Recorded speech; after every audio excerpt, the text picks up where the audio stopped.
Good evening, everyone, and welcome to our final performance of the season, Oppression versus Expression.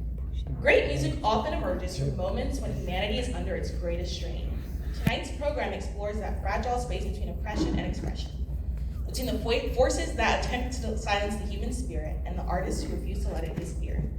At the heart of this concert are two deeply political works, Finlandia by Jean Sibelius and the Fifth Symphony of Dmitri Shostakovich. Though written decades apart, both works became powerful acts of resistance against authoritarian control. When Sibelius composed Finlandia in 1899, Finland was under increasing censorship and political pressure from Imperial Russia.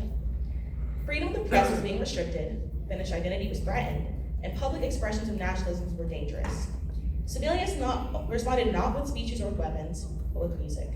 Finlandia begins with darkness and tension, brass and low strings sounding almost like the machinery of oppression itself, before gradually unfolding into one of the most transcendent and hopeful melodies ever written. What audiences heard was more than a symphonic poem. They heard the sound of a nation yearning to remain itself.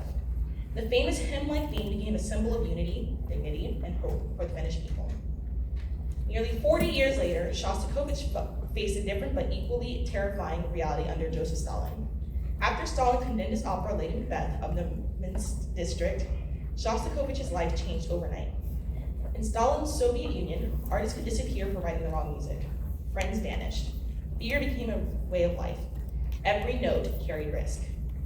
And yet, in the face of that terror, Shostakovich composed his Fifth Symphony.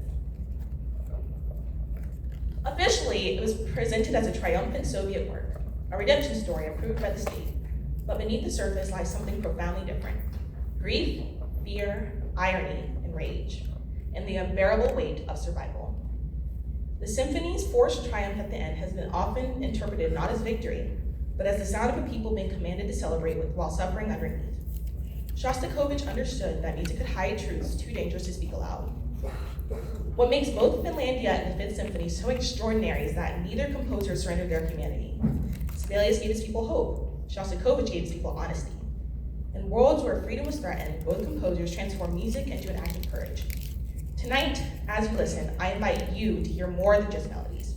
Hear resilience, hear protest, hear the quiet refusal to be silenced. Because even in the darkest political moments, music remains one of humanity's greatest forms of resistance and one of its greatest sources of hope. Thank you, and enjoy the performance.